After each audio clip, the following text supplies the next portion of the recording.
It is possible to balance teacher life with life outside of your school, but it's going to require effective time management. And effective time management means that you're going to have to create some systems. That's your system? That's my system.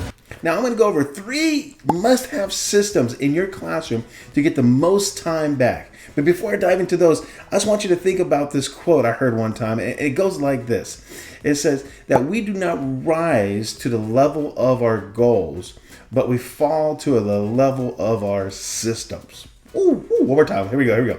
We do not rise to the level of our goals. We fall to the level of our systems. That's true. I mean, that's really true. For example, I've been wanting to lose weight for a while now. I've been wanting to get in shape for a while. And I have set so many goals to get into shape, besides round, right? To get into shape. And all those goals do nothing for me. Because what happens, I never created the system that it's going to help me to achieve those goals. So I didn't create a system for waking up, for eating properly, for exercising, for all these things, all the things I need to do in order to get fit. I didn't create any kind of systems for it. I set the goals, but I didn't create the system. So I fell to the level of my systems, and I haven't accomplished those goals yet. So if I want to achieve those goals to be in better shape, I need to put systems into place to make that happen. And the same thing is true for your classroom. Your classroom, you need to have systems put in place that are going to give you your time back, so that way you can have a balanced life between work and between home. So let's get through those 3 systems you need to have in your classroom. Number 1, you need to have a system put in place for lesson planning. Wow. Lesson planning takes so much time, especially if you're a new teacher, because you don't know what works yet, and you do have some idea, and there's some things you want to try, and everything's still brand new. So lesson planning takes some time to do, and it's going to take a lot of your time. But if you put a system in place, you're going to find you can streamline this process. So let me kind of explain what I do for lesson planning, and so hopefully you can apply this to your classroom. So the first thing to do, I lesson plan in chunks, chunks, in 3 weeks chunks, 3 weeks unit is what I lesson plan. So when I sit down, I have a calendar. I know what I want to cover, right? But then this is what I do. The first thing, I take a calendar, I cross out things I don't. In fact, if you want a very detailed thing to do for lesson planning, I'll put the link down below. I actually spent about 2 hours, about a 2-hour video, long video, about 2-hour video showing the exact step-by-step I do for lesson planning. So if you really want to dive into what I do, look at that link below for that video, and you can see about lesson planning. But briefly, here's what I do. I have a unit, 3 units at a time, so 3 weeks at a time. I have a calendar. I mark out the days that I can't teach in that calendar. All right, perfect. So I got that now. And then I start with the end in mind. I think, what kind of test am I going to give for this material? What do I want students to take away? And so I start with the test, and I put that on the calendar, very end, the test. But then here is the beauty of the system. Here is where you get your time back. I call it plug and play. Plug and play. What I mean by that is there are certain things I do over and over and over in my class. There are certain lessons that I'll do over and over again. The material is going to change. So, for example, I might be teaching the Civil War, the Revolutionary War, or about another president. So I might be teaching about different things. So the material changes, but what I do does not. And so there are 3 things I do over and over in my class as far as lessons go. One of them is some sort of review right before the test. So I usually play Book It. That's like one thing I do. Another thing I do on a routine basis in my class is we take notes. We take Cornell notes. And so that's another thing that we do. And the last thing it's a plug and play is Edpuzzles. I do Edpuzzles in my class. Those are videos that students can watch and have to answer questions. So those are the 3 core lessons I have in my class. Once again, same lesson, different material. And so I will put those in to my calendar. It's a plug and play system. And then the days that I have left, that's when I get really creative. That's when I bring in new stuff, or there's lessons and activities I had before. I put those in that I know work. And so I'll bring in other things to fill in those spaces, to reinforce the material. But what you do by having a system like that, each 3 weeks, each time I'm doing a unit lesson plan, I don't have to think, what am I doing? How am I going to teach this material?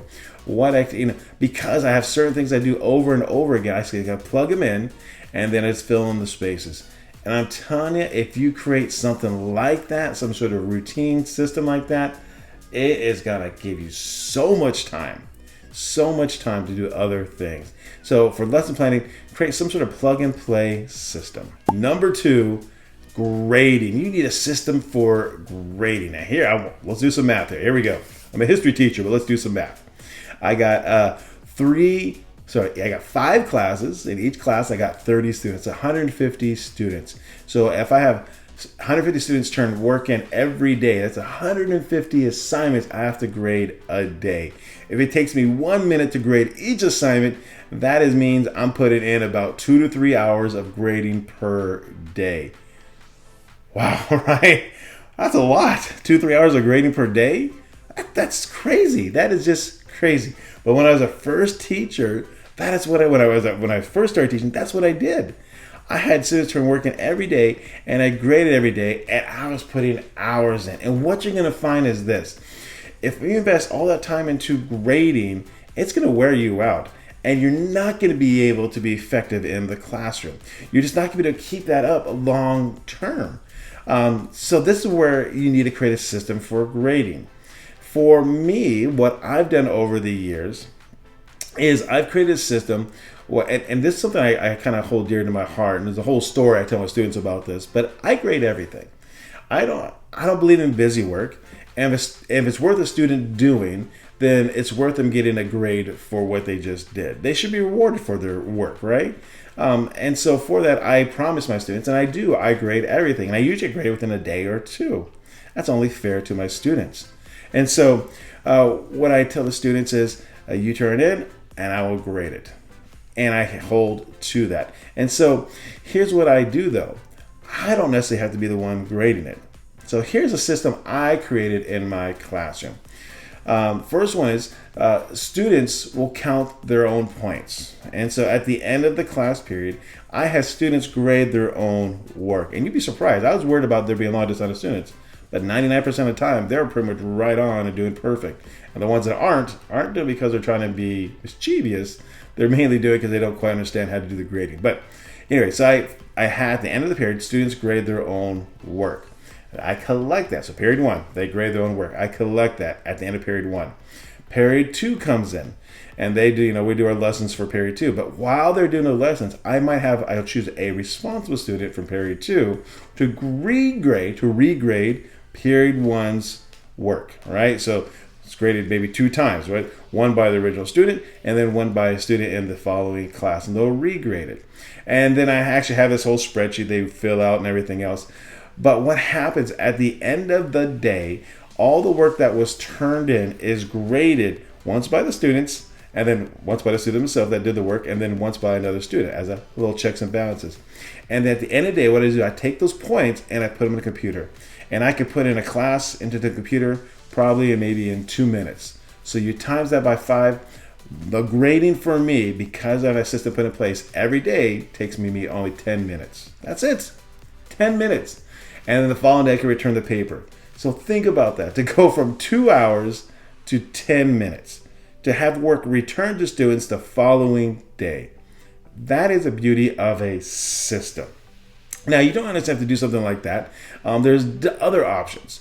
Some options are, and I've done this in the past, where students will be working and I kind of go by with a stamp and I stamp it on it. And that way when I get the paper with a stamp, I know just to give them full credit. So that'd be another option. You don't necessarily have to grade everything. What I mean by that is still give kids credit for it, but you don't actually have to physically collect something for them to get a grade for it. If you notice they were there and you notice they're working, then you just give them a grade at the end. So there's different systems you could put in place for grading. But the key is you need to have a system. Because if you have that system for grading, boom, there you go. You got more time back. And to have that balance between school and then your life outside of school. And the third routine system you need to have in place is the beginning and the end of your day. Let's start with the beginning of the day, all right?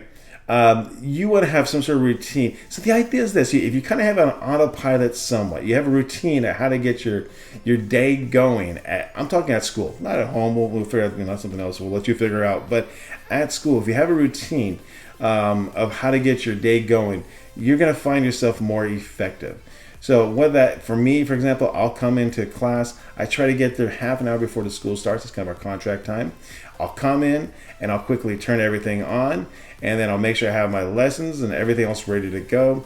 And because what you don't want to do is this: if you get there right before the bell rings and you're scrambling to get things done, scrambling to get things ready, it's going to throw off your entire day. It's going to, because you're not prepared for that day. And you try to get prepared, but that first period, it's just going to throw things off. And then what you're going to realize when that happens, the classroom management goes, when that goes, and you got to deal with behavior issues, and they call home, and then it trickles into the other period. It's not worth it. It's just not worth it. So you want to make sure you have a routine when you first get to class, right? When you first get to school. But then you also want to have a routine at the end of the day. Once school is over, you want to have a routine put in place. So that way things go smoothly. That way nothing gets forgotten. So for example, for me, the routine I have is this. I'm lucky. I have periods 1 through 5 all done at once. And then my 6th period is my prep. And so I use 6th period to, here's my routine. I clean the room. I clean the desk. I make sure there's no marks on the desk. There's another theory I have. It's called broken window theory. You want to take care of the small so they turn the big stuff. So I clean my room, clean the desk, make sure nothing's really wrong with anything, right? So that's one of the things I have a routine on. It takes me a few minutes to do that. And then I make sure I have all the papers ready to go for next day. Never ever leave, of course this is emergency, but never leave your classroom not prepared for the next day. So I'll make sure I have copies. I'll make sure I have things printed out. I'll make sure I have my notes ready to go. I'll make sure I have everything ready to go for the following day. All right. And so the routine I have at the end of the day is I kind of clean up my room. I make sure I have everything ready to go for the next day. And then I just input the grades in for that day. All right, boom, there you go. That maybe takes half an hour, if that, maybe an hour the most. But by then, I am free. That way, when I go home, it's not in my mind of all these things I got to do. And I know it's ready to go the next day. So if something weird comes up and I don't get to school exactly right on time, I'm not scrambling to make sure it's an effective day. So those are the 3 systems you want to have in place.